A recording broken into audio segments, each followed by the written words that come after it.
So just to start with, I want to tell you that this is your ERC proposal. So every proposal is different, and I think it's very nice that the template is very open, so everyone makes his or her own idea, put into a figure, paper, proposal, and everyone will be different. So you can check my other proposals, but make it different, right? So we'll give some examples later on in the breakup session, so please stay tuned, stay until the end.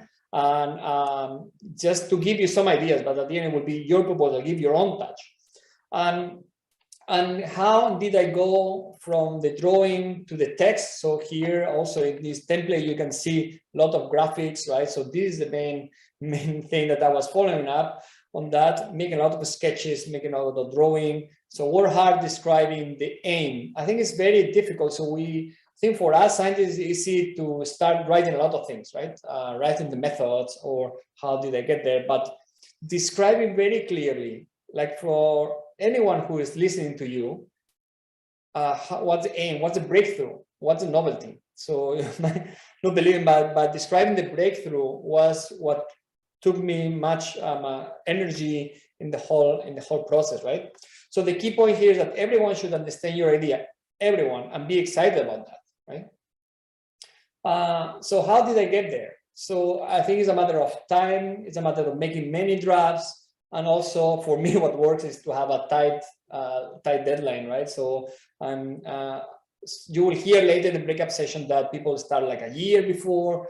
I think for me, it's important to read a lot, talking to team members, talking to peers, go on some retreat in the mountain to focus for a couple of days, put pressure on yourself, be strict on some of the timings, and having meetings, brainstorm, group conferences, go to conference and get idea, reading papers from completely different disciplines. That's actually what inspired us, right? Us, because this is a team effort, but you write your own proposal. But I read a paper from a completely different discipline, and that inspired me to say, why don't we do this with our technology, what they are proposing there? So, and buy a nice notebook to make many drawings, schemes. So this is full of notes, ideas, sketches, and write your crazy ideas every time you have this idea, right? Anytime. So what do you expect from this session? So I will go through four points here. One is which are the most important aspects when writing your ERC. Then these keywords that are always there, right? High risk, but at the same time feasible. This balance is always complicated. And with Andras, we had this discussion so many times, like what is feasible still being high risk, high gain. He also talked about the panel. So what is the panel looking for into a PI in your CV, and selecting the right panel. Okay, so how do I get started? B1 or B2? I think this is a very crucial question, right? As I said in the beginning, it's your proposal, so it's your choice. I'm not going to tell you where to start to, so it's personal choice, but just important, do not get stuck. So start writing idea. It doesn't matter. We'll go to B1 or B2. It doesn't really matter. I think it's important also what Andras said. Don't copy too much. B1, they don't have to be so. I mean, it's the same idea, right? But don't use the same figures all the time, and so on. First, consider the main groundbreaking idea. Yeah, that's clear. For me, I think it's easier to draft the B2 initially, because we're used to write methods and put in the figures, how do I get there, and explain the state of the art and so on. This is the what and how, but I would emphasize a lot in the next couple of slides on that. Move early enough to the B1, because being concise and being very concrete, right? And in a general way, generalist is the real challenge, not explaining the methods, right? Being concise in a short, in 5-6 pages, right? And that will be the why you and why now. So for me, like why to me the B1 is the most important one, because you have two main goals when you apply to the ERC, right? The first one is, of course, to get the ERC, right? But the real second aim is to get to the interview, because there was explained just before, right? That if you get a B or you get a C, you're penalized by 1 or 2 years. So you don't want to be out of these 2 to 7 years or 7 to 12 years of the starting of your blocks, right? So you want to get to the interview. and you want to get feedback from as many people as you can, right? To be able to apply the next year if you don't succeed on the A1. Okay, so remember, going back to the B1, B1 has 3 sections. To me, are all equally important. So dedicate enough time to all of this. This might sound trivial, but you have the extended synopsis, you have the CV and the track record. So people don't spend so much time on the CV and track record. People spend probably 70–80% of the time on explaining the proposal. But evaluators, referees, panel, we look at everything, right? Everything is important there. And what is your CV, explaining the papers, and we'll go through that point later. So please dedicate enough time to all of them, and do not miss any important information in the B1. Sometimes when we get the B1, we say, okay, what's the risk mitigation plan? What's budget here? Or why is this groundbreaking? And people don't explain. So explain every important information there. Remember that in stage 1, Anders explained that, okay, if you pass stage 1, you go to the interview, right? Referees do not have the B2. And sometimes people add a line saying more details in B2. Yeah, but I don't have the B2. So instead of writing this sentence, save some words, some sentence from somewhere else and put that important information. Okay, so I think this is very crucial. So what do you want to the panel members to say when reading your B1? So you want to get these emotions there. Oh, nice proposal. So how did he or she do that? I want to know more. I understood the idea. Great, I want to know more again, right? So I enjoy reading it. This is the feeling you want them to have from you. So I think catching this will be great. If you manage to get them interested in your proposal, then you will surely go to the interview. Okay, so the proposal, so basically is about connecting your ideas to impress the reader, right? So, and here there is one comment from my ERC, from the referees, from the starting grant. Said regretfully, remember, I got the ERC starting grant, okay? So that's a successful case, but there was little attempt to bind these projects together. So I had like different working packages, and since there was not a good link among them, something I learned later on, but this dampers the enthusiasm for this project. So you can have some negative comments, but I learned a lot from that in my following proposals. So sorry, I rip off a little bit because it's from my current Consolator grant and here, but just going on the same lines as I told you before. So I think B1 should contain a little bit of everything. So it's a complete, real extended synopsis. So referees will be asked about this. Groundbreaking nature. So just write something about the groundbreaking nature. So in 4 or 5 lines, it needs to be clear. Is it feasible or not? It's a high risk, high gain, resources, just a little bit, right? So I think the main concept to take home here would be guide the referees. So make their job easy. So referees have a lot of proposals, or they're busy like everyone else, right? So if they need to look for, they have some forms, right, to fill in some boxes, groundbreaking nature, if they don't find in your proposal, yeah, that will be time consuming and maybe, yeah, it will cost them so much time and effort, right? So making things easier is much better. They will be happy with your proposal. So second point, is my project feasible or is it too ambitious? So this balance, I think is very important here, right? So the first one is feasible. So do you have preliminary data? Either published or not, please put it there. It is very, very important to show. If you are completely new in the field, and I can tell you by experience, we'll talk about that later in the breakup session, right? So when I wrote my first Consolator grant, I wanted to radically change topic. And of course, if you have no paper whatsoever in this field, it's difficult that people will give you 2 million euros, right? So you have to have not a big name, right? But at least to have preliminary data. This is very important, right? Projects in the topic, you know the field, you have given talks about that, and you have good papers as leading scientists there. Too ambitious. So typically, when we see too many tasks, too many working packages, referees tend to say this is too ambitious, right? If these are too challenging technologies, maybe technology that you are not expert at, that is very tricky. So don't overdo it, right? So sometimes we say, oh yeah, this is multidisciplinary topic. I try to bring nanotechnology, AI, simulation stuff. Yeah, are you expert in all these topics? Do you need so many collaborators to fulfill this? Is your project? It's not a consortium. It's your project. Okay, so it might not be feasible if you underestimate the time needed for the task, or you rely too much on collaborators. Okay, so I think this is important when you say, okay, I want to bring AI to my technologies, right? So I will do in 3 months. Maybe there's an expert on AI and say, no, they will take you 3 years, right? So that is a cross that they will make, and then they will criticize it. And then be careful and manage the risk. So I think even in the B1, you can really talk about this risk. So how are you going to do, or what is risk management? Typically, mistake is don't mention some of them in the B1. I mean, of course, you cannot explain everything, but just put something there. Okay, overcoming challenges, that's this balance, right, about high risk, high gain, right? So these are risky situations, but if you cross it, the gain will be amazing, right? And how to cross this, how to get there? Are you using unconventional or unexpected methods? Or are you using the same technologies you know and are state-of-the-art? Do you go beyond the state-of-the-art? I think this is an important point here to make sure that the evaluators will see you a high risk, high gain project.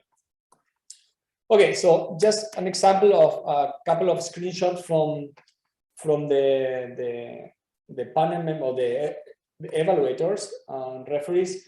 So, well, yeah, regarding the development of new technologies, so this is actually good. Then they always mention about the feasibility, right? This is clearly justified because the PI has preliminary results. So see, this on the line is not that I made up these statements, it's coming from the referee reports. So this will be in, probably Andras will say if I'm right or not, 80–90% of reports, they talk about this, right? Is it feasible? Does the PI have experience? High risk, high gain. So this, you see, is the same keywords I told you before are always in the panel. So make sure this is there. Again, it's definitely high risk, high gain. Again, it's talking about techniques, right? Yeah, and I think this is a very, very beautiful description. I think it's coming here very elegant, as I said, about high risk, high gain, right? So you use new technologies, which might not work, but if they does work, right, this will lead to potentially important and disruptive insight and applications. Okay, so I think that's what we need to have in mind. Okay, new technologies, new ideas that are risky, but there will be a wow moment, right, if they are successful. Okay, so that was point number 2. Point number 3, what about our CV? These are typical questions always there, right? Do I need to have a Science or Nature paper, right? Clearly, and you will hear later in the breakup sessions that because we all agree on that. No, definitely not. I never had one before applying, and then from this Science and Nature family, of course, but this is not a must. So suggestions will be help them understand your contribution. So when you put your papers there, show the impact of your publication, but not, and I cross here specifically, not the impact factor, okay? And the recognition of the journal. So these panel members are very multidisciplinary, they're very broad fields, so they might not even know your journals, right? So maybe you can say, I mean, sometimes in Spain we use this quartile design, which I don't like too much, but I mean, saying that these are important journals and what's your contribution, I think that's very nice. For the starting grant, so what do I need to have a CV? I know today we're talking mainly about Consolator, but I think there's someone in the audience starting grant, you know, like being corresponding author of some papers, right? Being clearly without your supervisor, creative thinking, capability to lead, and then some papers. I mean, this was one of them. Yeah. Do I have to be PI already? Group leader, professor? It helps, but it's not a must. I was a group leader. I just started as a group leader, but I didn't have any grant, as you can see right now in my referee report. So this is from one of them saying I applied for some grants, but I did not have any at that time. I didn't have any other source for my research. I was group leader. Yes, that's true. But this will help my career to provide support and extend my own group, right? And I was dedicated 100% of the project, okay? For Consolator grants, this is a completely different story, okay? You have to have, absolutely, you need to be APIs, experience in the field, important leading papers, right? And here they highlight, right, impressive track record. So you need to have a lot of experience and experience in this particular field that you are applying for. Okay, so pros and cons. So good things and bad things that I did in, it seems, my proposal. So you are given the opportunity to choose 10 papers, right? So my suggestion will be explain these papers. Just you have free spots there, so put 2-3 lines. As I said, your contribution, right? So one referee was saying 10 papers presented are relevant to proposed project, showing experience in the field, but not very good idea was that I selected out of 10, 3 were reviews. So I thought, okay, these are top journals, right? Hundreds of citations, not everyone like that. And I gave too much emphasis in bibliometric criteria, and you will see now. So I suggest you not to do it now with the DORA, of course, much less, right? So I think you can put there some graphics, but forget about this. I mean, for me, changing to a different panel, I was not applying, I mean, more in physical engineering, my Consolator. I wanted to put a lot of emphasis here on how huge or large impact factor the journals were. I think that was a mistake, so I would not suggest you to do that, okay? So dedicate some of these spaces here to explain why you select these papers. Okay, about the track record. So I think you should sell yourself, but don't oversell yourself. Tell your career story. For starting grants, I think it's more important than for Consolator. Why I'm saying this, starting grant, you are just fresh postdoc. Let's say you don't have a career there. Explain the mobility, what did you do? You start a new fields, or you are supervising some students. I think this is nice to explain there. For Consolator, people can look at your website, can follow your track record. So I think making something visible, I think is nice. So what I'm saying here is that for the starting grant, I almost had a full page explaining my story, my track record. Here, Consolator, just as you can see, a couple of paragraphs. That was, to me, that was enough. What I suggest to have facts and figures, very, very visual there. So just to end up with this topic, I think you should be making strong effort, filling all the gaps, every single point, because then otherwise it's easy to say, okay, the applicant didn't supervise students, they have papers as corresponding authors. Try to make sure that in your career you have a little bit of everything. Invited talks is not easy, of course, mainly now. Organized conference, patents, awards, media. Don't forget anything, okay?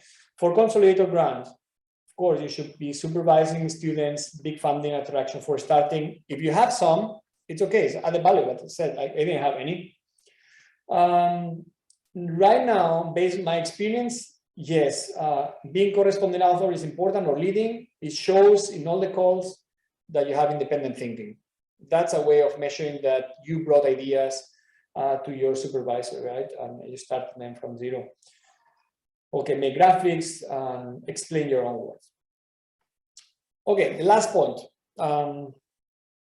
Yes, selecting the panel. Andres was explaining that we have 27 panels. So first, I mean, today we are talking about physics and engineering and life sciences. So I'm sorry that for social sciences and humanities, we don't have a breakup session this time, but we'll work on that and hopefully get more support and more people willing to help us and give another breakup session. But this is not a trivial choice anyway. First of all, I think you should adapt your writing style to the panel somehow, right? It's not the same writing to, I can tell you by experience, life sciences and physical engineering. My own experience, like I'm a chemist, as I said, LS9, nanotech for bio, more bioengineering, right? And biotech or applied science, it was at that time. Consolator grant rejected, so I thought because I'm chemist, let's go to chemistry. So, but the topic was not fitting there. It's not that you fit there, everything is you, the project, and the panel. These are the three components that need to fit together, okay? And then I was doing more on the system engineering, more on the physics side, even though I'm chemist, no one criticized that I'm chemist, right? So I went to PE8. Of course, I think let me see if I put it here. Yeah, I wanted to go also to LS9 in Consolator grant. I had like sub-panel, you can choose 2 panels, but at the end they decide. So you see this is my expertise, right? Like not the same on the starting grant, yeah. So as I tell you, like look for the perfect match. Again, panel, project, and yourself. Okay, so some extra tips. These were the 4 points, right? Writing, drafting, then choosing the right panel, your CV, and the proposal. Extra tips is about the collaborators. Okay, they should complement your project, right? So if they do, just include them. I actually was asked about like specifically name them and say what are they gonna do for my project, right? But again, it's your project. So I've seen some proposals where people even ask funding for the collaborators. I've seen them later on that, I mean, this is not so, I think, well, Andras is doing that, not so clear, right? I think it's better than subcontracting, but I will avoid that. How will you manage your collaborators? That's a typical question also, even at the interviews, right? So do you really depend on them? And I can tell you, because in my starting round, I have this comment here. So, okay, so this is area going in my lab, but some of the sub-objectives are intended to be made in collaboration with international collaborators. And this is not clear. This is because the PA lacks the necessary expertise to perform this task without the collaborator. And the referee was totally right. We're doing something about cancer and cells, and we had a collaborator from Cambridge, expert on cancer, and yeah, we depended on them, and that was a risk. They pointed out very nicely, but the project was successful anyway, but we had to explain them, and they asked me at the interview. Okay, the final tip will be about the budget. Also, Andres explained about this extra funding, and people have asked me many times, when I need large equipment, what should I do? Should I ask after that outside the budget? I say yes. I did not do it myself because I was not mentored or suggested in the nice way, I would say. Because if you have the money, why not to do it, right? So if you need a big microscope or like large facilities, you have 1.5 million or 2 million euros for your grants, and I said like up to 1 million euros, right? After that, so I think it's still probably that's too much, but a couple of €100, couple of 100,000 euros, I think is I would put it aside, yeah. Yeah, it needs to be just, if it's well justified, why not option 2? So I will always put it there. Okay. How this will affect the final decision of your proposal? If everything is justified, this should not endanger the success of your proposal. So either you put it inside or outside your budget. Okay, so take-home messages here. Please make it very easy for the reviewers. Very easy, eye-catchy. We'll talk later in the breakup session. I have another presentation more with clear examples what I mean on here about this, but I think it's very important to make their life easy and make them excited about your project, make them to want to read more.